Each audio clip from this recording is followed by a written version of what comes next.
بینرانی بەڕێز خۆشەویستانم کاتتان باش بە خۆشحاڵۆ لە گەڵتانم بۆ پێشکەشکردنی ئەڵقەی نوێ پرۆگرامەکەمان. ئێمە لەم بەرنامەیە پرسین ئایا پەیوەندی سیاسەکانی سەرکردایەتی سیاسی هەرێمی کوردستان بە جیهانی دەرەوە پەیوەندیەکە شەفاف و ڕوونە لە بەردەم میدیای ناوخۆ و ڕایگشتی کۆمەلگای کوردیدا یان بە پێچەوانە و پەیوەندەکان ئاڵۆزە و بە ناڕۆشنی لە بەردەم میدیا و ڕایگشتیدا ماوەتەوە و سەرکردایەتی سیاسی کورد بایەخێکی ڕاستەوخۆ و گرنگ بە ڕایگشتی و میدیای ناوخۆی نادات. ئایا مەرج و پێویستە هەموو ئەو زانیارانی لە پەیوەندیە سیاسەکاندا بوونی هەیە لە بەردەم ڕایگشتی و میدیادا واڵا بکرێ یان بە پێچەوانەوە پێویستە بەشێکی گرنگ لەو پەیوەندیانە بەنیهێڵی بمێنێتەوە بۆ سیفەتی بەشێکە لە ئاسایشی نیشتیمانی بەتابەت بۆ نەتەوەیشی وەکو کورد کە لە قۆناغی ڕزگاری نیشتیمانیدایە. ئایا پەیوەندی سیاسەکانی هەرێمی کوردستان و سەرکردەکانی بە جیهانی دەرەوە پەیوەندیەکە لەسەر بنچینەیەکی دامبزراوەی و دەوڵەتی بەڕێوە دەچێت یا بە پێچەوانەوە بنچینەیەکی حیزبی بۆ ڕێخستنی پەیوەندەکان بوونی هەیە. بۆ گفتوگۆکردن لەسەر ئەم بابەتە و ژمارەیەک پرسی دیکەی پەیوەست بەمە میوانداری هەرێک لە بەڕێزان ڕابوون معروف مامۆستای زانکۆ و هەروەها بەڕێز عەدا شێخ حەسەن ئەندامی ئەنجومەنی ئەندامی دەستی ڕووناکبێری ئەنجومەنی سەرکردایەتی پارتی دموکراتی کوردستانمان کردووە بەخێرات هەموو لایەکتانەکەم. کاک عەتامێ لێت پرسم یەکێک لەو ڕخنانەی کە لە سەرکردایەتی سیاسی کورد و پەیوەندەکانی بە جیهانی دەرەوە ئەگیری ئەوەیە کە پەیوەندەکانیان لە بەردەم ڕایگشتیە ئاشکرا ناکەن لە بەردەم میدیای ئاشکرا ناکەن کەس نازانێت فڵان سەرکردەی کورد بۆ چ شتێ سەفەری بۆ ئێران کرد ئەوەی تر بۆ کوێ سەفەری بۆ سین کرد ڕوون و ئاشکرانیە و بایەخ بە ڕایگشتی و میدیای ناوخۆی نادەن. ڕای بەڕێزە چی لەوبارەوە؟ من سەرەتای بەرنامەکە سپاسی جەنابەت دەکەم و ئومێدەوارم لەو بەرنامەیە کە بەرنامەی تەبا و ناتەبایە بتوانین لایحەیەکی تەبایی پیشانی خەڵک بدەین و لە نەتیجەی حیوار و دایلۆچێکی مەدەنیانە بە مەبەستی دروستکردنی دڵنیایی لای تاچی کورد لە سەر ئاستی ئەم کوردستانە و ئەوانەی بەرنامەکەی جەنابەت دەبین و بۆ وەڵامی پرسیارەکەت من ئەمەوێ شتێکت بۆ ڕاست بکەمەوە کە جەنابەت فەرمووت ئایا لەسەر پەیوەندیەکانی سەرکردایەتی سیاسی کورد یا پەیوەندە دیبلۆماسیەکانی کورد لەسەر ئاستی دەوڵەتە یان لەسەر ئاستی ئەحزابە ئێمە ینی معلومی جەناب تا ئێستا دەوڵەت بێنەسەر ئەو پرسیارە ئەو من مەبەستی خۆمە بوو بەڵام دوات ئێستا وەڵامی پرسیارەکەی ترم بیتەوە کە لێم کردیت. بەڵێ جەنابەت پرسیارت لەوە کرد ئایا پەیوەندیەکان شەفافن یان بەڕای من یعنی هەر تاچێکی کۆمەڵگە لە حیاتی خۆیان هەندێک دۆسیە و مەلەفەیە تایبەتە بە شخصی خۆی بەنهێنی ڕاهێنەگرێ. ئەگەر حاڵەتێکی تەندروست بێت تاچێک هەندێک دۆسیەی نهێنی و تایبەت بەخۆی هەبێ ئەبێ بۆ ئۆرگانێکی حیزبی و بۆ وەزارەتێک و بۆ موئەسسەیەکی بەڕێوەبردن و دامەزراوەیی حاڵەتێکی تەبیعی بێ کە هەندێک دۆسیە بە نهێنی بێ. پەیوەندیەکانی سەرکردایەتی سیاسی کوردستان لەگەڵ دەرەوە و لەگەڵ دنیا ئەوانەی کە پەیوەندی بە بەرژەوەندی باڵای خەڵکەوە هەیە ڕەنگە پێشی سەفەرەکان خرابێتە بەردەم ڕایگشتی یاخود لە کاتی سەفەرەکان و لە دوای گەڕانەوەی سەفەرەکان لە کۆنگرە ڕۆژنامەوانیەکان و لە ڕێگەی میدیاکانەوە پەخشی سەر ڕایگشتی و خەڵک کرابێت. بەڵام هەندێک لەو پەیوەندیانە لە هەموو ئاستی دنیا بەنهێنی ماوەتەوە بۆ نمونە سەفەرە دیبلۆماسیەکانی سەرانی وڵاتانی گەورەی دنیا بۆ هەر شوێنێککە دیوی عامی دانیشتن و مەحزەرەکان ئەخەنە بەردەم ڕایگشتی بەڵام هەنێک خصوصیەتی سەردانەکان هەیە کە پەیوەستە بە ئاسایشی نەتەوەی پەیوەستە بە پرسە گرنگ و هەستیارەکانی پەیوەندی دیبلۆماسی دەسەڵاتەکان و حاڵەتێکی تەبیعیە ئەمانە بمێنێتەوە بۆ ڕایگشتی پەخش نەکرێت. ڕەنگە ئەمەفا ڕەوا بێت کە بەشەکان بەنهێنی بمێتەوە بەڵام پرسیارەکە ئەمەیە ئێمە لە سەردان و پەیوەندیە دیبلۆماسیەکانی سەرکردەکانی هەرێمی کوردستان بە وڵاتانی دەرەوە هەمیشە ئەومان بینیوە گفتوگۆ لەسەر پەیوەندی دووقۆڵەکانی هەردوو لاکرا و بیرۆڕاکان نزیک بوون لە یەکەوە ڕەچاوی بەرژەوە ینی کۆمەڵەیەک جوملەکە بۆ هەموو جۆرە دانیشتن و هەموو جۆرە پەیوەندی هەرێمی کوردستان لەگەڵ دەرەوەیە ئەگونجێت ئەمانە برێ بەبێ ئەوەی وردەکاری ئەجێندای سەفەرەکە بەرژنی هەموو وردەکاری ناودانیشتەکان بەڵام ئەجێندای گشتی سەفەرەکە ئاشکرا بکرێ. ڕات چێ لەسەرم ڕاستە باسی پەیوەندیە دووقۆڵەکانی هەردوو لا بۆ بە تەوەری گرنگی دانیشتەکان بەڵام پەیوەندیە دووقۆڵیەکان زیاتر پەیوەندی ئابووری و ئیقتصادین لە بەرژەوەندی بازاڕی کوردستان بۆ بژانەوەی ئاستی بژێوی تاچی کورد سەرکردایەتی سیاسی کوردستان لە سەفەرەکانی خۆی ئەم حقەتەی نەشاردوێتەوە بۆ نمونە ئەخیر سەفەری سەرۆکی حکوومەتی کوردستان بۆ ئێران بوو ئەلەوێ ئەڵێ ئێران وڵاتێکی دراوسەی ئێمەیە کە سەدان کیلۆمەتر سنوورمان پێکەوە مشتەرەکە ئەبێ حرمەتی سیادەی یەکتر حرمەتی ئەوەی پێوترا عیلاقی حسنی جەوار کە لە یاسا و لە ڕێسانی و دەوڵەتیەکانە شەرعێتی پێدراوە بپارێزی و زایدەن ئیعلانی ئەوە کات کە ئەڵێ پەیوەندیەکانمان لەگەڵ حکوومەتی تاران بۆ بە پەیوەندیەکی بازرگانی و تیجاری لەسەر ئاستی کەرتی تایبەت و کەرتی گشتی کە ئەمە بە تەئکید لە بەرژەوەندی بژانەوەی ژێرخانی ئابووری ئەم هەرێمەیە و لە بەرژەوەندی تاجی کورد لە کاتێکە کە بازاری کوردستان بۆشایی بازاری کوردستان بە کاڵای ئێرانی و بۆوانە پڕبۆتەوە اینجا هەر ئێران نامەسەرن لەسەر ئاستی تورکیا بە هەمان شێوەیە لەسەر ئاستی سووریا ئێستا وڵاتێکە لە ژێر زەختی دەولیا لە بەردەم ئاڵوگۆڕێکی جەزری سیستەمی حکم و دەسەڵاتایە مع العلم ئەلەم کاتا سەرکردایەتی سیاسی کوردستان ئەڵێ ئاڵوگۆڕی سیاسی لە سووریا مەتروکە بۆ سووریەکان خۆیان بەڵام ئێمە ڕێگە نادەین کە خەڵکی کورد لەوێ لە بۆشایی ئەمنیان ڕابگیرێ کاک ڕابوون دەمەوێت بپرسم تێگەشتنی تۆ بۆ ئەم مەسەلەیە چییە تا چەند دیبلۆماسیەتی کوردی لەگەڵ جیهانی دەرەوەدا دیبلۆماسیەتی سیاسی کوردی ڕوون و ئاشکرا و ئاشکرایە لە بەردەم میدیا و ڕایگشتیە بەڵێ لە پێشەوە سەلام لە بەڕێست و کاک شەق عەتاو بینەرە خۆشەویستەکان ئەو بەرنامەی ناوی تەبا و ناتەبایە منیش بۆ درێژە قسەکانی کاک عەتا هیوادارم و توێژە بکەین وا حیسابکەین ئێمە ڕاهاتوین مناقەشەی سیاسەتی دیبلۆماسی کوردیەکەین با لە پێشەوە حیسابکەین ئەو سیاسەتی دیبلۆماسیەی کە کراوە بەجیالەوەی لە کەم کوردەکانی چێ پەرپرسە میراتی کوردە دوازە لە نهایەتە بەشێکە لە تاریخی ئێمەی کورد هەمومان ئەو مناقشەیەکی معقول عەقڵانە ئەو نەریت و کولتورە دیبلۆماسی کوردەکەین مناقشەیەکن لە شوێ باشمان هێناوە بەڵێ دێمە سەر پرسیارەکەت لە کوێشە خراپمان هێناوە بە ئومێدی باشتری بکەین بۆیە من بخۆم هەر لەوەڵە بۆ نێتە دەستمەناو مناقشەکەمەوە سەبارەت بە دیبلۆماسیەتی کوردی و ئەوەی لە کوێ چەندە شەفاف بۆ چەندە نهێنی بۆ چەندەش حەقی دیبلۆماسیەتی نهێنی هەیە من یەک ئیزافەی بچووک کەمە سەر قسەکانی کاک عەتاو اتفاقێکیش لەگەڵیە جارێ دیبلۆماسیەت لە دنیا دوو ئارگومنتەیە لەسەر ئەوەی کە ئایا دیبلۆماسیەتی نهێنی ڕێپەدراوە یان نا بەشێک لە نەریتێکی چەپانە و مارکسیستی هەیە کە پێی وایە دیبلۆماسیەتی نهێنی مطلقاً نابێ هەبێ ئەوە من بۆ خۆم لە ئێستای لە دنیا شادوەر اعتیباری نەماوە بۆیە من ناچمە سەری تەنها بۆ وەک ئاگادارکردنەوەیکی بنەرە خۆشەویستەکان کەوا نییە هەموو کەس لەو دنیا ئیجماعی لەسەر نییە کە دیبلۆماسیەتی نهێنی دەبێ هەبێ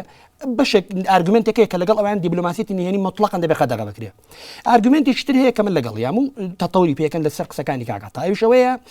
دیبلۆماسیەت جارێ ئەبێ دیبلۆماسیەتی شەفاف و ئاشکرا بێ بۆ ڕای گشتی بەڵام پراوێزێک هەیە بۆ دیبلۆماسیەتی نهێنی لەو بۆی ئەگەر فرسەتم بدەی بۆی ڕوونتری بکەمەوانێ با بڵێ بۆ یعنی بینەرە خۆشەویستان فعلا بزانین ئێمە دەڵێن چی ئێمە لە کوردستانین دوو نمونە دێرمەوە لە دیبلۆماسیەت تا تەسەورەکەم بینەرە خۆشەویستەکان و ئێمەی کورد بزانین مەبەستم چییە ئێمە ئەگەر بۆ نمونە سوڵتەی کوردی ئەو دەسەڵاتی ئێمە لە هەرێم و یان بەشێک لە حیزبەکانمان هەمانە ئەگەر جۆرێک عیلاقە یان پرسیاری عیلاقە لەگەڵ ئیسرائیل من هیچ لەگەڵ ناڵم ڕێی خۆم بڵێم لەو بارەوە یان پرسیاری پەیوەندی سوڵتەی ئێمە لەگەڵ برادرانی پەکە و شۆڕشەکانی کورد لە پارچەکانی تری کوردستان ئەو دوو بوارە تەسەورەکەم بینەرە خۆشەویستەکان تێبگەن کە ئایا عیلاقەی دیبلۆماسی ئێمە لەو دوو بوارەیە نهێنی بێ باشە یان ئاشکرا و شەفاف بێت لەکوێ قازانجی بەرژەوەندی گشتەگەنی و لەکوێ ناگەێنێ من بۆ خۆم پرسیارەکە بۆ بینەران جێدەڵم بۆ ئێوەش تەسەورەکەم بزان جوابی بینەرە خۆشەویستەکان چیە لەو بارەوە و کامەیان لە بەرژەوەندی ڕای گشتی و خەڵکی گشتی لە کوردستان هەیە بەڵام دیبلۆماسیەتی نهێنی یەکەم ئەبێ ئیلان وەک پراوێزێک و حاڵەتێکی شاس سیر بکرێ دوو وەکو ئیزافێک بۆ قسەکانی کاک عەتا کە ئێمە لە کوردستان ئەوەمان نییە بەداخەوە ئەوش ئەوەیە دیبلۆماسیەتی نهێنی ئەبێ بە دزی و نهێنی نەبێت لە بەردەم دەوڵەتە ئێمە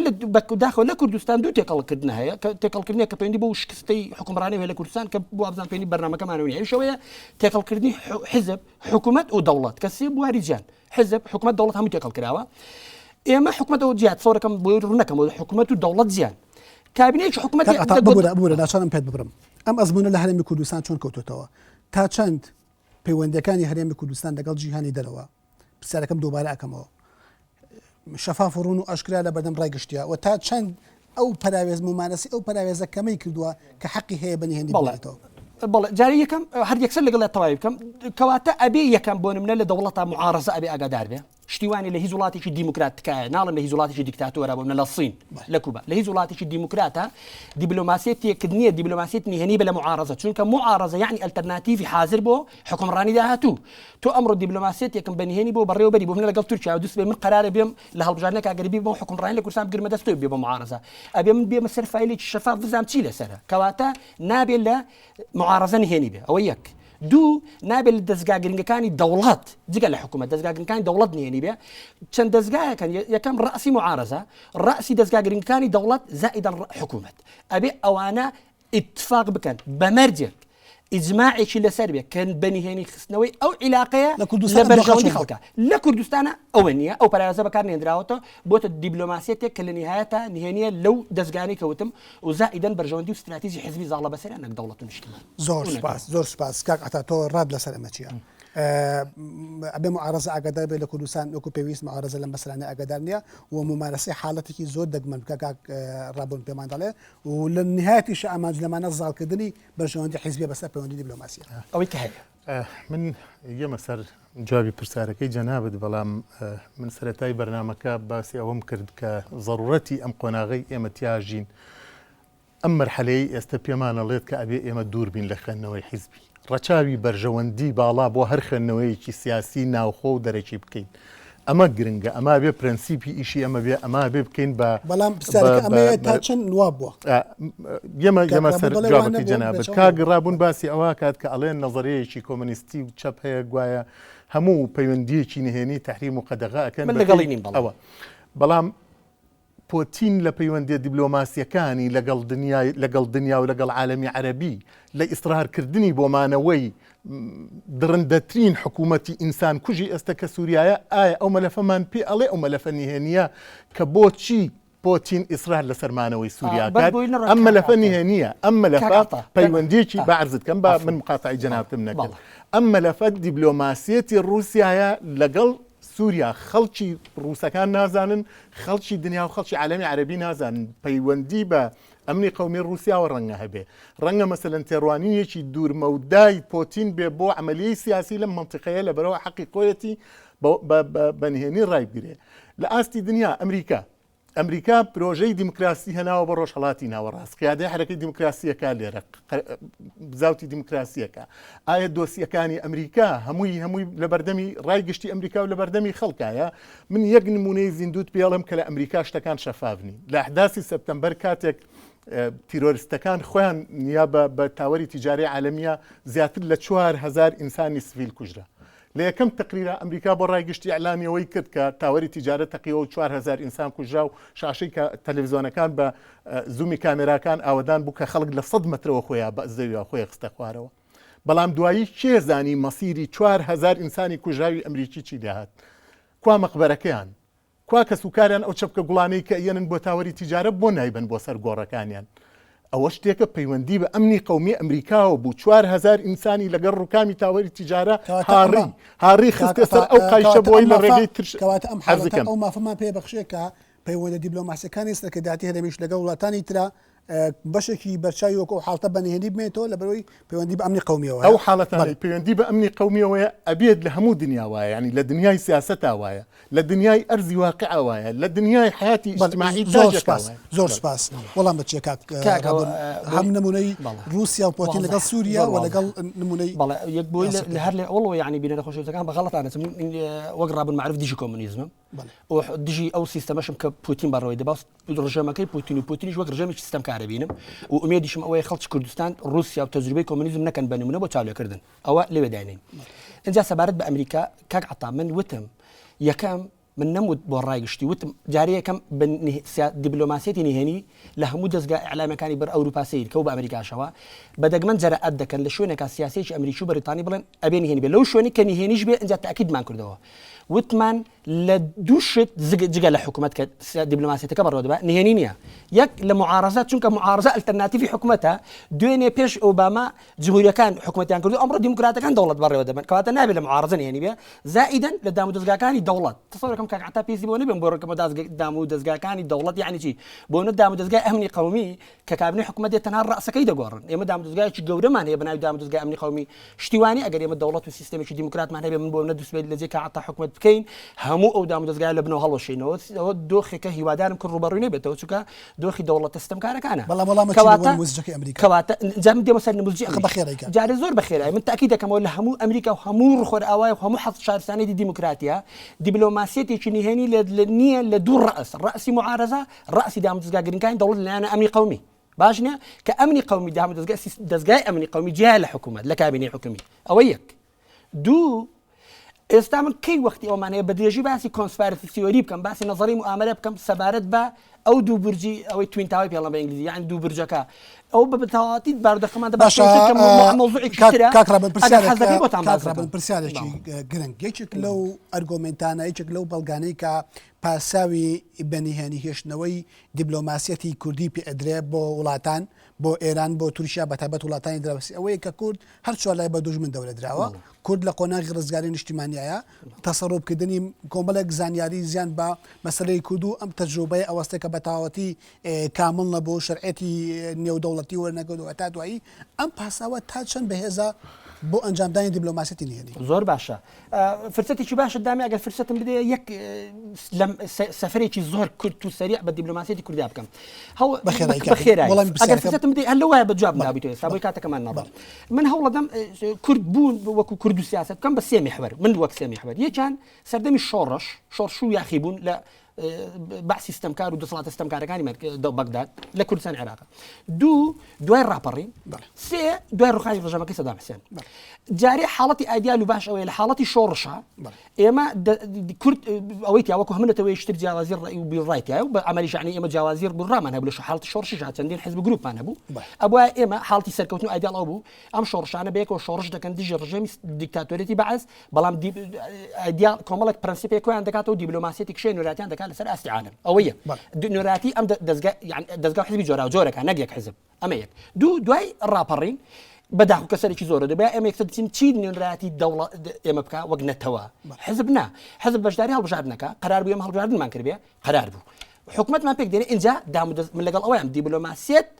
حکومت بەڕێوەی دەبا سەرۆکاتەکە کە هیوادارم دوای بینە سەری باشە بەداخ و کەسێکی زۆر لەوە شکستمان خوارد دیبلۆماسیەتی ئەحزابی ئێمە لە باتیەوەی دامودەستگای نەتەوەیدا بمەزرێنێ و نوێنرایەتی دەوڵەت و نەتەوە بکە بەداخەوە هیوادارم ئەو پەڕێ لێرە نێبێتە بواری و توێژمان ئەم حزبانی کوردیانە کە بەداخەوە چیرۆکی تراژدی کووردا دیبلۆماسیەت بەکاردێنن بۆ هەلکردن و لەناوبردن و مەحفکردنەوەی یەکتر ئەو حاڵەتی دوای شەڕناخۆیە تەبان دوای ڕوخانی ڕژەمەکەی سەدام حوسێنیش دۆخێک دێتە پێشەوانێک کە من هیچ نێتێکی جددی نبینم ئەوش ئەوەیە دۆخێک دێتە پێشەوە ئیدعای ئەوە دەکرێت کە حکومەت و دامودەستگاکانی دەوڵەت لە کوردستانێکی گرتوتەوانێت لە بەرامبەریش تەبعاً تۆ دیبلۆماسیەتی عینوراتی سیاسەتی حکومەت و دەوڵەت دەکا لە بەرامبەر جیهاتی خارجیە من پێم وایە حکومەتیشێکی گرتوتەوانێ و نە دیبلۆماسیەکەشمانێکی گرتوتەوانە لە دۆخێکی ئەوها تۆ ناتوانین دیبلۆماسیەتی کتێبێت کە فعلەن ئەو تەحەدیانەی کە تۆ باس کە ڕوبەڕووی کورد دەبێتەوە لە دوژمن فعلەن دەورمان بە دوژمن دراوە بەڵام چاکترین و سەرکەوتوترین دیبلۆماسیەت ئەوەیە ئێمە بەم جیاوازیانەی خۆمانەوەی کاکعتا باسی کرد ئێمە هەمان زیین بەس لە نیهایەتە ئێمە خەڵکی نیشتمانێکی پێش لەکوتانەبێ و دیبلۆماسیەتە ئێمە ڕێژەکەت گەشتە من کاکعتا ئەو ڕخنەی کە بەرداوام ئەگیرە دووباداکێتەوە ئەوش ئەوەیە دیبلۆماسیەتی نهێنی لە هەرێمی کوردستان لەوە دەرچووە لە سنووری پاراستنی ئەمنی قەومیە بێ کاکعتا ڕابن پێمان دەڵێ بەلایەنی کەمەوە پێویستە معارەزە وەکو بەدیل لە حکوم لە هەر نظامێکی سیاسیە و هەروها دامودەستگاکانی دەوڵەت کە دامودەستگای ڕسمی حکوومەتین ئەمانە بودەکاری هەموو ئەو پەیوەندی سیاسیانە بزان دەکاتەکە لە کوردستان ئەمەوان نییە ئایا ئەمە هێمای نیەتێکی حیزبی یا بەرژەوەندێکی تایبەتی نیە لەو پەیوەندی دیبلۆماسیانەیە من خوێندنەوەم بۆ ئەو ڕای برای بەڕێز کە ڕابوون ئەوەیە کە زۆر ئیسرار لەوەکە لە سەرەتای بەرنامەکەەوە تا ئێستا کە دیبلۆماسیەتی کوردی ئۆپۆزیسیۆن ئاگای لە حرەکەی دیبلۆماسیەتی کوردی نییە بەڕای من ینی پێداگرتن لەسەر ئەم چەمکە بۆ خۆی بە حیزبیکردنی حرەکەی دیبلۆماسی کوردیە من ئەڵێم ئەوەی کاگەڕابوونەڵێ لە ڕووی نەزەریەوە لە ڕووی دەفتەریەوە شرۆفەیەکی باشی حرەکەی دیبلۆماسی چۆن بێت لە ئاس لە کاتی شۆڕش و ڕاپەڕین و دوای لە دوای ڕاپەڕین و تەصنیفی کرد بەرحاڵ نەزەریەک هەیە ئەڵێ سەدیان سەفر ئێمە لە دێمەوەلات کاک ڕابوون تأكيدكردنەوە لەسەر زانینی معارەزە بە حیزبیکردنی مەسەلەکە بە کورتی جارم دژی دیبلۆماسیەتی حزبی بە معارەزەشەوە طبعا و لەگەڵ ئەویان حکومەت ئیداری دیبلۆماسیەت دەکات و ئیداری نوێنراتی نەتەوەیەکە لەسەر ئاسی دەرەوە بەڵام بە مەرجێک ئەبێ ئەو حکومەتە نوێنراتی نیشتیمان نەتەوە بکات نەک حیزبێکی داری کراوە واتە بەرژەوەندی نیشتیمان نەتەوە بەڕێوە دەبێت ئەمە خاڵی یەکەم تکایە خاڵی دووەم معارەزە چۆن دەبێت نەزانێت کە عەتا باسی نمونەیەکی کرد کە من هیوادار نمونەیەکی سەرکەوتی کوردی بێت لە بەڕێوەبردنی ئیدارەی اقتصادی و پەیوەندی ئابووری ئێمە و وڵاتانی دەوروبەر باشە تۆ کۆمەڵە عقد مۆر دەکەی آخر یعنی من دووس پێ قرارە بێمە دەسەڵات بگرمە دەست خۆ نابێ ئەو عقدان هەموو هەڵبۆشێنمانە بۆیە دەبێت ڕأسی یەک نمونە لە وڵاتانی دیموکراتیکا دەکەم یەک پەیوەندی ئابووری و یەک عیلاقاتی ئابووری و یەک عقدی مۆرکراوی ئابوورین پێ بڵێ لە هەموو عالەمی دیموکراتیە بەدزێوە کرابێ و معارەزە پشتیوانیە لە دنیا. بڕای من بە پێشتر هەندێک تەوەری وروژانە گەر ئیجازەم بە جواب بدەمەوە کاک ڕابوون زۆر ئیسرار لەوە کات کە دیبلۆماسیەتی دەوڵەت ئێمە وەک ئاماژەم پێکرد دەوڵەت نین هەرێمێکی فیدراڵین لە چوارچێوەی عێراقا ئەسڵەن ئەوە بەڕای من حکمەتی قیادەی سیاسی کوردستانە کە توانیوێتی تازنی دیبلۆماسی خۆی لەگەڵ هەرێم ڕابگرێ ژینە ئێمە پێی دەستوری عێراق بێ مولزەم بین بە عێراقەوە سەروەری حرەکەی دیبلۆماسی تقریبا بە پێی دەستور بۆ عێراق بافکری ئەوەمان نەچێتەوە لە خاڵێکە باسی پەکەکەی کرد ئەڵێ ئەو پەیوەندیانەی کە پەیوەندی بە پەکەکەوە هەیە دەسەڵاتی سیاسی لە کوردستانە هیچ پەیوەندیەکی نهێنی لەسەر حسابی حیزبی کوردی لە تورکیا و لە ئێران و لە هیچ شوێنێکە نییە شعاری دەسەڵاتی سیاسی زۆر معلومە بە ئیتیجای پەکەکە داوا لە ئەردۆگانە کات کە کێشەی تورکیا نامستەقڕی باری ئەمنی لە تورکیا پەیوەندی بەبوونی بە کێشەی نەتەوەیەکی 20 میلیۆنیەوە هەیە لە ضمنی ئەمە بە کەشەڵێ ئەڵێ تۆ شەڕ ڕابگرە لەبەرەوەی باوینەوە بچۆ دەعمی دەنگی پەرلەمانی خەباتی پەرلەمانی خەباتی مەدەنیانەت کە بووە بە سەنگی مەحەکی بردنەوەی مافەکانت و تحقیقی مافەکانت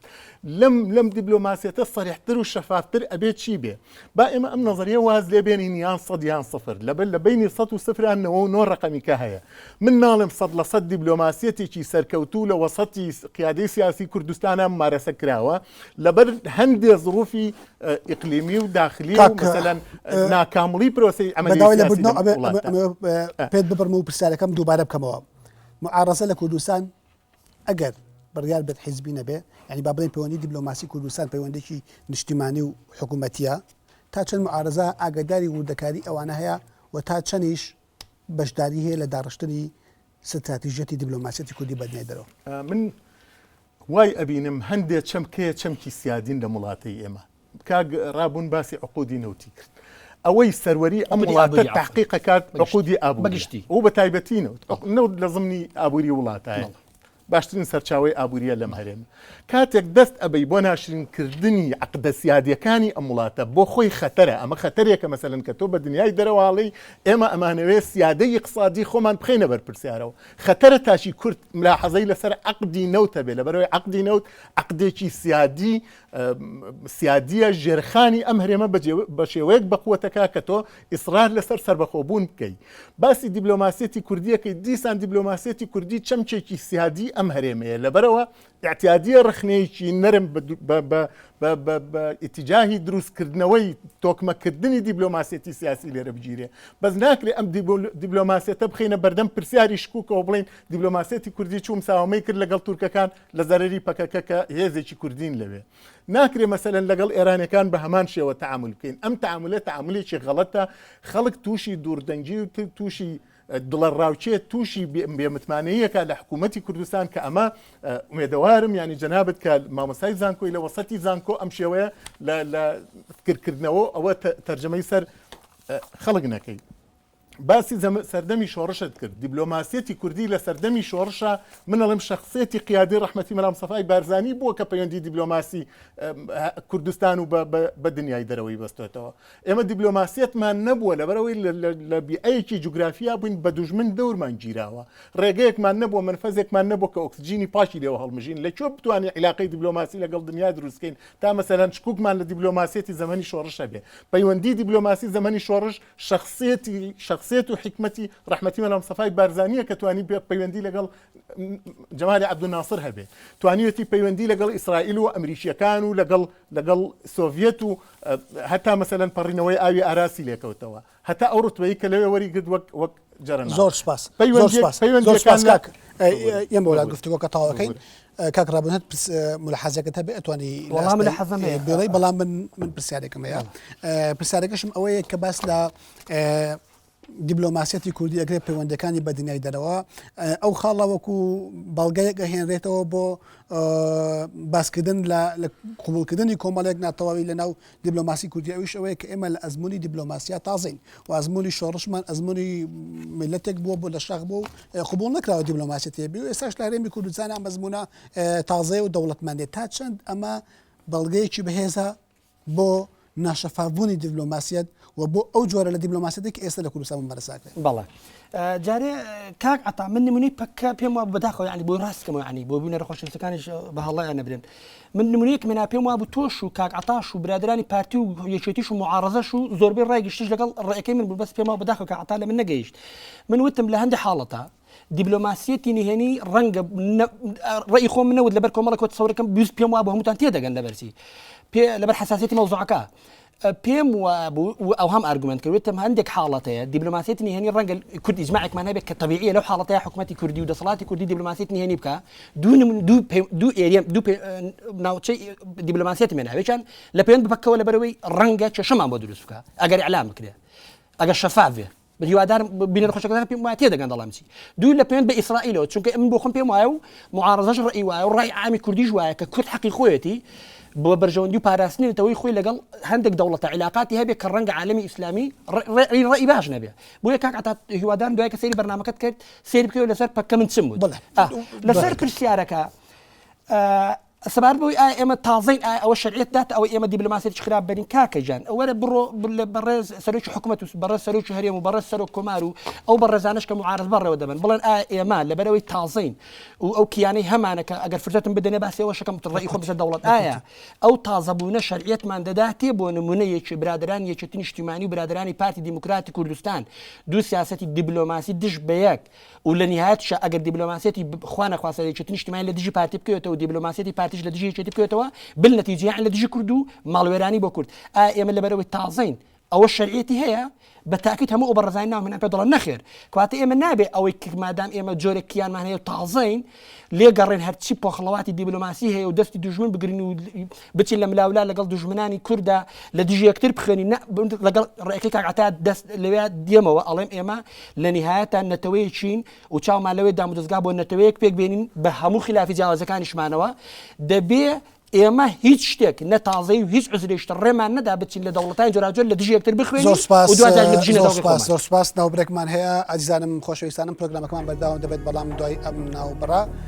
بینەری پرۆگرامەکەمان بن.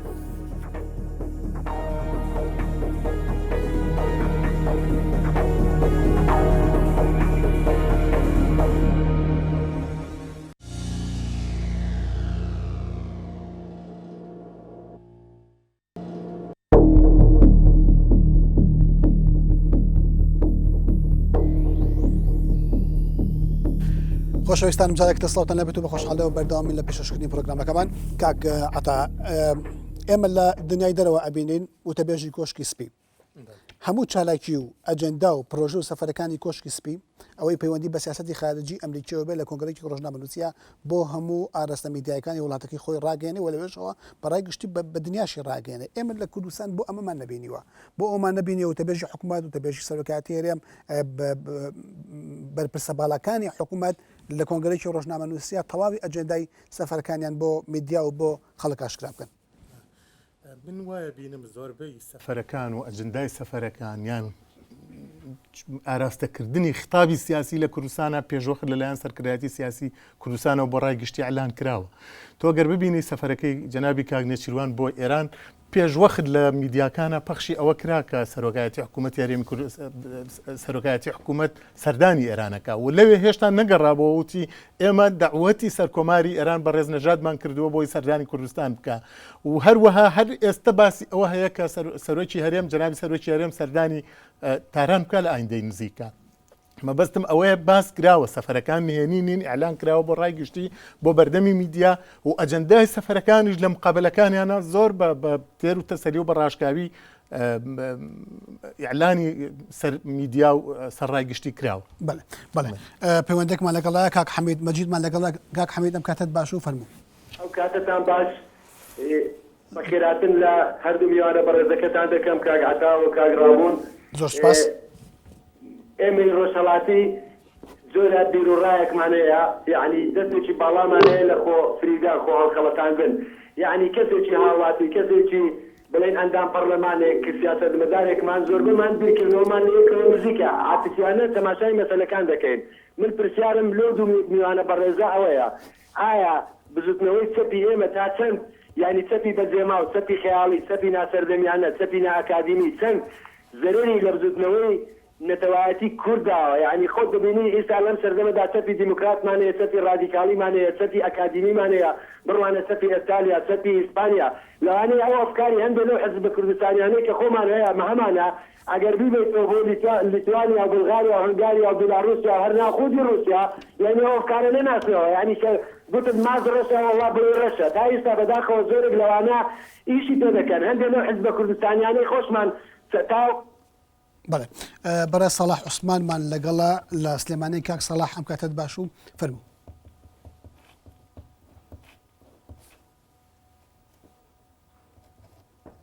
بەڵێ کاک سەلاح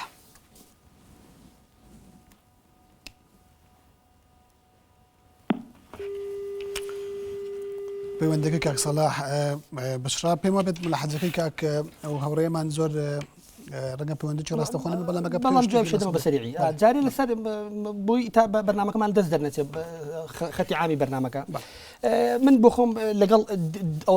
یەکەم ئێمە وتمان دوای ئینتیفاضە و دوای ڕوخانی سەدام حوسێن فرسەتێکی چاکترمان بۆ ڕخساوە ئێمە دام و دەستگای دەوڵەت کاک تا مەستم تەنها بە کورتی چکە بەرنامەکەمانێ لە دەوڵەت مەبەستم ئەوەیە کە ئاڵایەک لە تێگرتوەکان هەبێ مەستم دامزگای یعنی بە ئینگلیزی پێی دەڵێن state constitutions institutions ئەو دامزگانی دەوڵەت بۆنە پەرلەمان حکوومەت ئەنجومەنی وەزیران زانکۆکان هەمووانە بەیەکەوە دامزگانی دەوڵەت پێک دێنن ئەو باسێکە و پەیوەندی بە ئێرەمانەوە نییە بەڵام من لەگەڵ دام و دەستگایەکەم کە یەکەم ئێمە دوای ئەوەی حزب لە هەڵبژاردنە حزبێک دەیباتەوە کابینە پێک دێنێ ئەلێوێ ئیشتر حزب ئەچێتە ناو حکوومەتەوە حکوومەتیش لەوەیە نوێنەراتی حزبێکی سیاسی ناکات بەرنامەکەی حزب دەباتە ناو دەوڵەتەوە لەوێ نوێنەراتی نیشتیمان نەتەوە دەکا و بەرنامەکانیشی وا بە ئاڕاستەکە کە لە خزمەتی نیشتیمان نەتەوەیە دەبێ و دیبلۆماسیەتیش بەشێک لەوە کەواتە لەوەیە من لەگەڵ ئەوەیە حکوومەت دیبلۆماسیەت بەڕێوەبەرە دیبلۆماسیەتێکی تکایە نیشتیمانی و نەتەوەی کە ئێمە ئەومان نییە وەکو نمونەش بۆ نمونە یعنی ئێستا ئەمە بە حیساب باشە بۆی فرسەتم دەی فرسەتێک بۆچی نیشتیمانی نییە کات پێت دەڵێم بۆچی نیشتیمانی بۆی ئەو بینەرە خۆشی سەژ ناومێن نەکەین بۆ فرسەتم دەی بە یەک سەری ئیجاب بدەمەوە نیشتیمانی ئەوها نابێ ئێمە سەیریکە بۆ نمونە ئێمە سەرۆکی هەرێممان هەیە على ئاساس ئاسی دەرەوە بیر دەستور و قانونی کە نووسراون گوایە نوێنەراتی عینایکە تکات لێ یەکەم با تەواو نوێنەراتی ئەم هەرێمەیەکە بۆ نمونە سەیریکەن سەرنجتانی بەڕادەکێشم سەرنجی بینەرە خۆشەویستەکانیش بۆ خطابەکەی کاک مەسعود لە کۆنگرەی ئەکەپە پارتی هەمووتان لەبیرتانە من دووبارەی ناکەمەوە چەند ڕۆژێکی زۆر کەم دوای ئەوە بەڕێز مەلا بەختیار دەچێتە کۆنگرەی بەدەپەی پێدەڵەوەنیە بەدەبە پارتی ڕێک خطابێکی پێچوانەی خطابەکەی کاک مەسعودەدا ئەژڵ ئەمە ڕئی بەڕێز مام جەلال و سڵای مام جەلالان پێدەگەیەنی ئەگەر خطابی نەتەوەیمان هەبووە دیبلۆماسیەت هێمە خطابی ئێمە لە تورکیا کە وڵاتێکی حساسە و ئێمە پەیوەندیی فعلی حساسمان هەبوو لەگەڵ پەیوەندیەکی هاوسەنگام لەگەڵ وڵاتە جیرانەکان ئەوە بۆ ئەو تەناقوزاتە گەورەی بۆ خۆی جوابی ئەو پرسیاری توی داتەوە بەڵام سەبارەت بە بینەرە خۆشەویستەکەمان بۆ یعنی ناومێدی نەکەین جوای پرسیارەکەی دێنەوە ئەگەر پەیوەندی بەرنامەکە شەوانێ من پێم وایە تەجروبەی چەپ تجربه چەپ زائدا تجربەکان تجربه نەتەوەی ئەوانەی بەخۆشیان دەڵێن تجربەی دیموکراتی تجربەیەکی سەرکەوتوو نیە ئەو بەشێک لەو دیکتاتۆریەت و ستەمکاری و ئەو بەداخەوە ئەو دەمارگیر و شتێکی ئێستا لە هەر چوار پارچەی کوردستانە ئێمە تجربەی دەکەین بەشێکی زۆری بەرپرسیارەکەی بۆ چەپەکان دەگەڕێتەوە بخۆم کەسێکی چەپ نیم کەسێکی لیبراڵم و ئومێدیشم ئەو بەڵام بە چ معنایەک چەپ بە معنای ئایدۆلۆژیا بەڵام بە معنای عەدالەتی کۆمەڵایەتی واتە دیفاعکردن لە خەڵکی هەژار و زەحمەتکێش و مستەضعەفین بەڵە چەپاتیەوە پێویستمان پێ زۆر سوپاس کاک عەتاب دیبلۆماسیەتی کوردی پێمان دەڵێت کاک سەرۆکایەتی هەرێم گوایە نوێنەراتی ڕێی گشتی و دیبلۆماسیەتی کوردی دەکات بە نمونا وتارەکەی کاک مەلا بەختیار لە کۆنگرەی بەتەپە وەکو حیزبێکی کوردی و وتارەکەی سەرۆکی هەرێمی کوردستان لە حیزبەکەی ئەردۆغانە دوو ئاڕاسی تەواو جیاوازی بوون من جوابی پرسیارەکە دێمەوە بەڵام کاک حەمید مەجید لە ڕۆژهەڵاتەوە دیار بە تەلەفۆنی کرد باسی خۆفریودان و باسی لە هەولێر بەڵێ باسی ئەوەی کرد کە کار لەسەر عاتفاکەین من ڕام وایە ینی لە دنیای ئێستا ڕێی فەیلسوفێک هەیە پێش ئەوەی باسی دنیای ئێستا بکەم ئەڵێ ئایدۆلۆژیە واقع بە شێوەیەکی ناتەندروست و درۆزانە ئەنووسێتەوە ئەمە حاڵەتێکی طبیعیە ئەمە تەیاراتی ئایدۆلۆژی ناتوانن واقع بە شێوە تەندروستیەکەی بە شێوە سروشتیەکەی خۆی وێنا بکەن لەبەرەوە ئێمەوە کورد بالفعل زەرەرمان لە بزوتنەوە ئایدۆلۆژیەکان چ کۆمەنستی و چ ئیسلامیەکان زەرەرمان لێکردوون لە مەجرای تاریخا تۆ سەیری کە وڵاتانی دنیا کاک حەمیدجان مؤسساتی خۆیان مؤسساتی دەوڵەتی خۆیان لەسەر کللتوری ئاین دروست کرد تورکەکان لەسەر ئیمپراتۆریەتی عوسمانی گەورەترین دەوڵەتیان دروست کردووە عەرەب لەسەر ریسالە خالیدا ئێران لەسەر ئەوە مەبەست ئەوەیە لەسەر ئایدۆلۆژیا قەومەکان و نەتەوەکانی دەور و پشمان بوون بە خاوەنییان بەس ئێمەی کورد زەرەرمان لە ئایدۆلۆژیات کردووە لەبەرەوەی نەیتوانیوە تەمسیلێکی واقعی و سروشتی حیاتی کۆمەڵگە و خەڵک بکات لەسەر ئەوەی کاگ ڕابوون باسیەکە من ئەڵێم بالفعل ڕاستە ڕەنگە نەقسی ئێمە ئەوە بێ کە خطابی مشتەرەکمان لەسەر ئاستی دیبلۆماسیەت و تعامل لەگەڵ دەرەوە بەڵام یەک شتی پێش ئەوە شتێکی زۆر گرنگمان هەیە کە سەرۆکایەتی هەرێمی کوردستان هەموو کاتە ئیسراری لێکاتەوە ئەڵێ تاچی کورد ئەبێ هەست بە ئیتمێنان بکە هەست بە بوونی خۆی بکە حرەکەی حیزبی کوردی موسساتی بەڕێوەبردن لە وڵاتە ئەبێ هەست بەوە بکەن هەست بە کەمی نەکەن لە بەردەم دوژمنەکانیانە کاتێک هەر لایەنێکی سیاسی تعامل لەگەڵ هەر دەوڵەتێکی ئیقلیمیە کات ئەگەر متمەئین بێ لە خۆی کەم نییە لە بەردەمی ئەم هێزە حاڵەتێکی تەبیعیە تعامل لەگەڵ بچێ بەرپرسیارە لەو فرە خطابی کە لە دیبلۆماسیەتی کوردیە هەیە سەکرداتی سیاسی ڕەنگە بەشێکی ئۆپۆزیسیۆن مەسئول بێلی تۆ سەیری کە ئەو کاتەی مەسەلەن کە ئێستا پێی ئەوترێ قەیرانی عێراق لە نەورۆزنامەکەی جەنابی سەرۆکەوە دەستی پێکرد جەنابی سەرۆک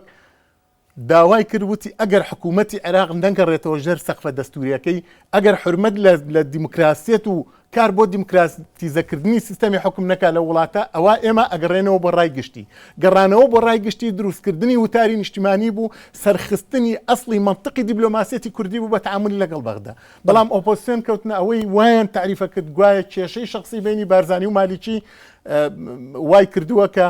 جەنابی سەرۆکی هەرێم بەو شێوەیە بێتە سەر ڕوو هەتا باسی ئەویانەکەی کە سەرۆکایەتی هەرێمی کوردستان خاوەنی کللتوری شاخە کللتوری مەدەنیانە نییە ئێستا خەڵکی کوردستان زەریبەی ئەو تەبایات کە هێزی ئۆپۆزیسیۆن لە کوردستانە دروستی کرد زۆر پەیوەندێکمان لەگەڵا کاک بەکر حاجی ڕەحیممان لەگەڵا کاک بەکر ئەم کاتت باش و فەرموو ئێوە باش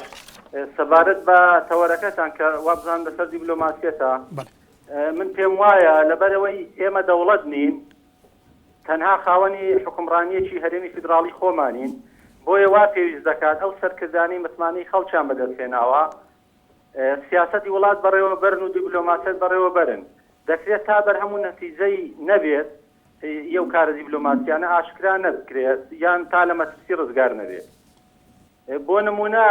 لە دوای 2003 چەندین جا سەرکردەکانی ئەمریکا سەردانی بەغدایان کردووە تا نەگەڕاونەوە ئاشکرایان نەکردووە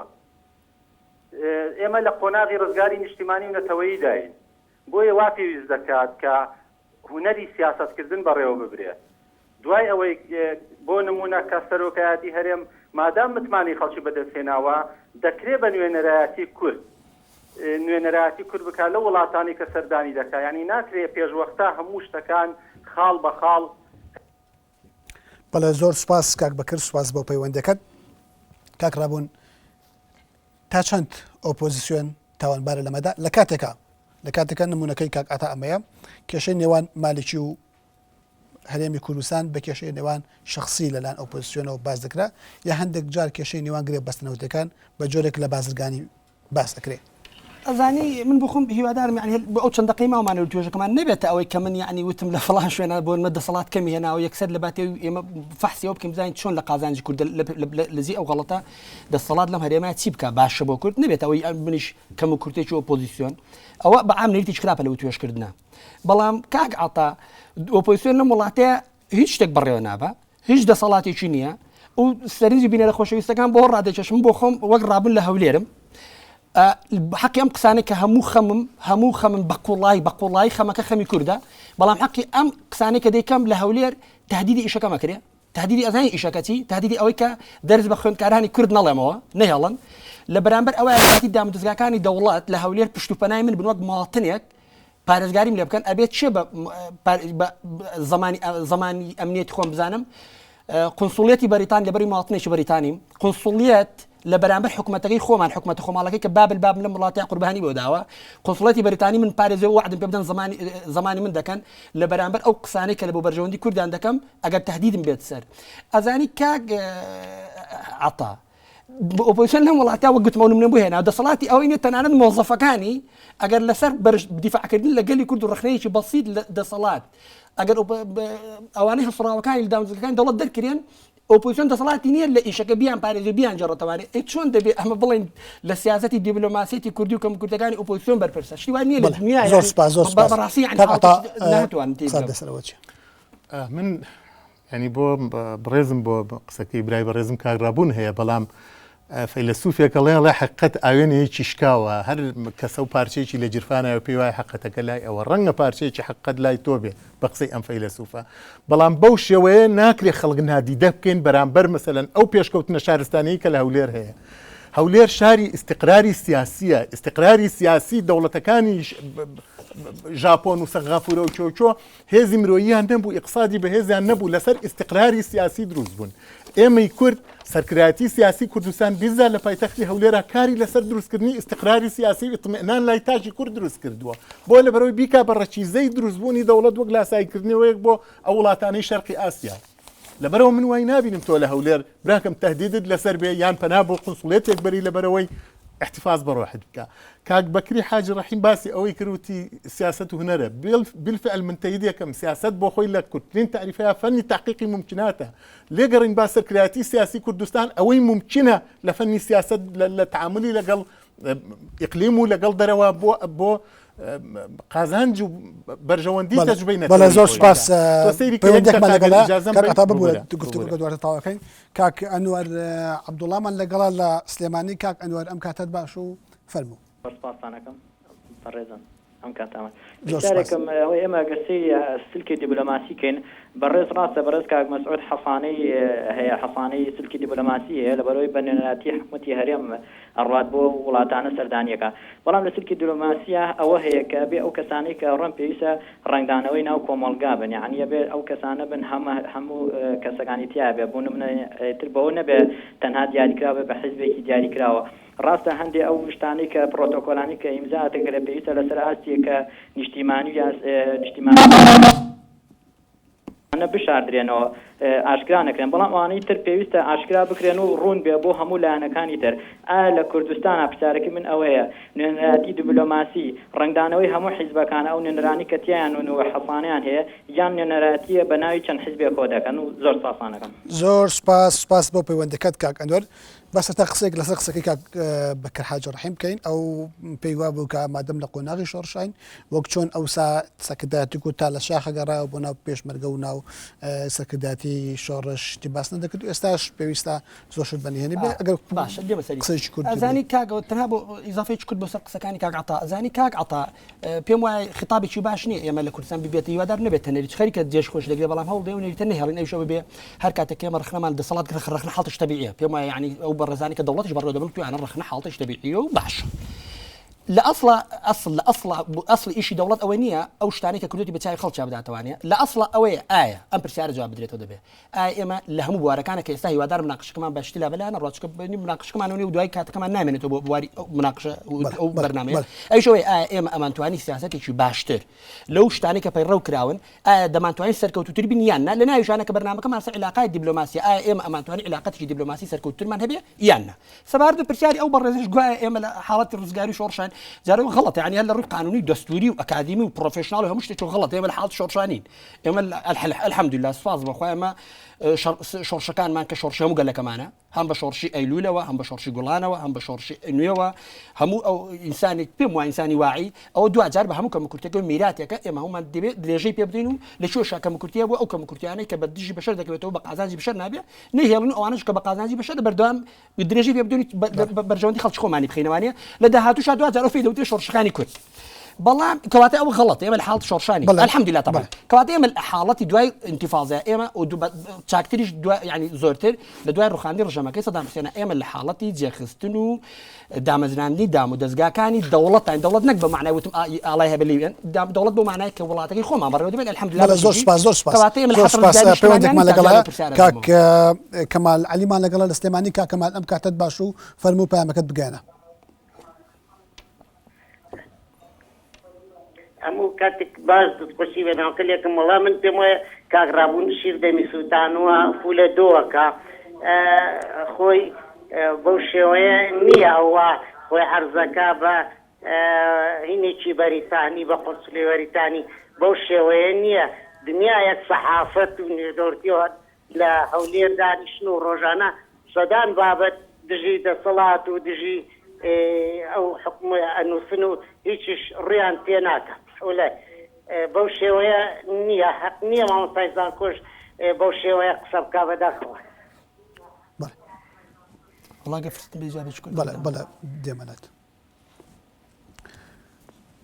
کاکەمال زۆر سپاس بۆ پەیوەندەکەت دێمەوە لای بەڕێزت کاک ئەنوەر پرسیارێکی کرد ئەویش ئەوە بوو کە پێویستە ئەگەر بەلایەنی کەمەوە سادەترین تعریف بۆ دیبلۆماسیەتی نیشتیمانی ئەوەیە کە نوێنەری هەموو لایەنەکانی تابێ سەرکرداتی کورد سەرۆکی هەرێمی کوردستان بەرپرسەکانی دیگەی حکوومەت کە دەڕۆن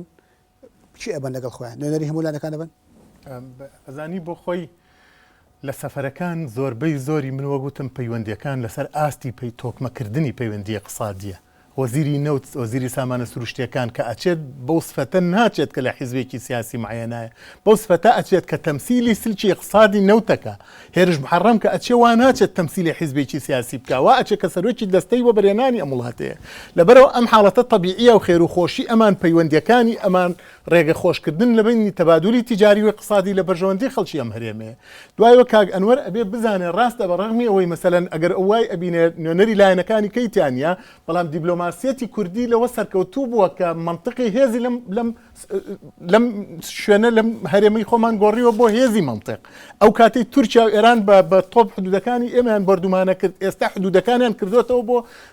کاڵا و بزاعە بۆ پڕکردنەوەی بۆشایی بازاڕی خۆمان ئەمە ئیستنتاجی دیبلۆماسیەتی کوردی ئەمە حکمەتی سیاسی قیادەی سیاسی هەرێمەیە لەبەرەوە کێشە نیە ئایکەیتی ئایکەیتیان نیە با ئێمە لە منطقی بە حیزبی بوونەوە سەیریەوە نەکەین ئەم سەرمێزە ئەبێ نوێنەری ئۆپۆزیسیۆن و فڵان و فیساری لێبێ اینجا حیوارێکی بەناءە نا ڕەنگە کادرێکی دەسەڵات تعمیمی شتێکی زۆر باش بکە لە بەرژەوەندی خەڵک و ڕەنگە بۆ کادرێکی ئۆپۆزیسیۆنی شەر وابێ کاگرابوون باسی ڕەخنەی کرد کاچی خۆم ئەوە قیادەی سیاسی ئەم هەرێمەیە ئەوە حکمەتی سیاسی قیادەی سیاسی ئەم هەرێمەیە کە خەڵکی فێری ڕەخنە کردووە خۆ لێرە ئەگەر هیچ نەکرابێ بوارێکی زۆر فراوان زۆر سپاس ڕەچی بۆ لە سەقسەی کاکەمال کاڵە بۆ شەوەیە نیە تۆ پێویستت بە کۆنسڵخانی بریتانیا بتپارێزیەوە قسەیەکیش لەسەر قسەی کاک عەتا کاڵێ ڕەخنە حکومەتی سەرکردایەتی کوردستان وڵا هەم تاقان وڵان هەردوو پرسیارەکەی وەڵام هەردووشانە دەمە بەڵام نە پرسیارەکەی و برادەرەش و نە ئەو پرسیارەکەیان پێینا بە خەتی ئەساسی بەرنامەکەمان نیە هیوادارم بە کورتی لەو مەوزوعە دەربچین من نمونونەکەی کە قونسڵێتم هێنایەوە ئەوە گریمانکرا بوو حاڵەتێکی گریمانکرا بوو وتم ئەگەر ئێمە دامودەزگای نیشتیمانیمان هەبێ کەواتە دامودەزگای نیشتیمانی بۆنە بەڕێزان برایان لە ئاسایشی هەولێر چۆن بەرپرسن لە پاراستنی کادرێک و ئەندامێکی سەرکردایەتی پارتی دیموکراتی کوردستان ئەوهاش بەرپرسن بە قانون لە پاراستنی ڕابوون معروف ئەگەر ڕەخنەشان لێ بگرێت چونکە من مەڵاتن لە وڵاتیان میوان نیم خەڵکی ئەو وڵاتم دڵسۆزی ئەو وڵاتم بە هیچ شێوەیەکیش هیچ شتێکی ناقانونی نەبڕام پێێتی نە بە حیاتیش دەستم بۆی بردووە ئەو لە گۆڕانکاری سیاسیشە بڕام بە ئاڵگۆڕی ئاشتی دیموکراتیانە هەیە کەواتە من وتم کە قوسڵێتم ئەوە هێنا بە نمونە هێنا وتم یعنی ئەگەر ئێمە دامودەزگای نیشتیمانیمان هەبێ من نابێ ناچار بکرێم و کۆنسڵیەت بە زمانی پاراستنیجانی خۆم بزانم تکا بۆی جای بە پێچوانە ئەبێ بەڕێزان و برایانی ئاسایش هەولێر زمانی پاراستنی هەموو وڵاتان بە خاڵەکەی تریش ئەوەی کە گوایە ئێمە ڕەخنەگرتن نەریتێکە ئایا نەریتێکە ئەم دەسەڵاتی سیاسی لە هەرێمی کوردستان ڕۆڵێکی چەندە سەرکتیا بە ئەو بە تەواتی بەرنامەکەمان درێژ دەکاتوانێ بەڵام بەهەرحاڵ ئەوەی گرنگە ئەوەیە ڕەخنەگرتن باشە زمانی ڕێوەچوونی پرۆسەیەکی تەندروستی ڕەخنەگرانە بکە و لە هەمووشی گرنگتر ڕەخنەگرەکان دەسەڵاتی سیاسی لە مەرێمەیە ژان و کەرامەت و ئەمنیەتیان بپارێزێت ئەسڵی بەرنامەکەمان دیبلۆماسیەتی سیاسەتی کوردە ئەوەیە کەم پێم وایە دیبلۆماسیەتی ئێمە بەداخەوە نوێنەرایەتی نەوتە و نیشتیمان ناکات بە تەواوی باشە چی زاڵە وەک ئامانجی یەکەم بەرژەوەندەکانی حزب بەسەر زاڵ دو کۆمنت کاکەتە من وایە بینم وە کاغرابوون وتی هیچ مفارقەیەکی ئەمنی لە بینی پاراستنی ئەمنیەتی کاغرابوون و کادرێکی حیزبانیە لە هەولێر و لە سلێمانی و لە شوێنێکیکە ئەگەر بەم شێوەیە سەیری ئاسایشی ئەم وڵاتە بکەین کەواتە بۆ خۆمان ئاسایشمان پێ قوبوڵ نییە یان مەسەلەن بۆ خۆی ماکنامارە تعریفێکی بۆ ئاسایش و ئاسایشی نەتەوەی ئەوەیە ئەڵێ گەشەیەک گەشەی تاک گەشەی کۆمەڵگە گەشەی تاک فکرکردنی گەشەی فکری ئینسانە بۆ ئەوەی دام و دەستگاکانی ئاسایش وەک دەستگای نیشتیمانی و نەتەوەی تەماشا بکات وەک ئەوەی کە ئەمنیەتی هەموو خەڵکی ئەم وڵاتە بە تەساوی ئەپارێزن ئەوەی افتخارە بۆ حکومەتی هەرێم و بۆ دەستگای ئاسایش ئەوەیە کە استقراری سیاسی لەم هەرێمە هەیە بۆیە هەموو قونسڵێتە هاتووە بڕوان ناکەم ڕۆحی تۆ لە شیرینتر بێت لە ڕۆحی مەسەلەن سەفیری ئەمریکی لەوێ یان سەفیری فڵان وڵاتکە لەوێ قونسڵێتی هەموو وڵاتەکان لە هەولێرە ئەگەر استقراری سیاسی نەبێت لە دیمەشق عاصمەی حەزارەت بەڵێ زۆر سپاس بێنەرانی بەڕێز خۆش خۆشەویستانم ئەوەی کە گوێتان لە بە گفتوگۆکردن بوو سەبارەت بە دیبلۆماسیەتی کوردی و ڕادەی شەفافبوونی لە بەردەم میدیا و ڕای گشتی لە کۆمەلگای کوردیدا بە میوانداری هەرێک لە بەڕێزان عەتا شێخ حەسەن ئەندامی مەکتەبی ڕۆشنبیری ئەنجومەنی سەکردایەتی پارتی دموکراتی کوردستان لە پارێزگای سلێمانی و ڕابوون معروف مامۆستای زانکۆ زۆر سپاس بۆ بینەری پرۆگرامەکەمان بوون زۆر سپاس بۆ جەنابەت.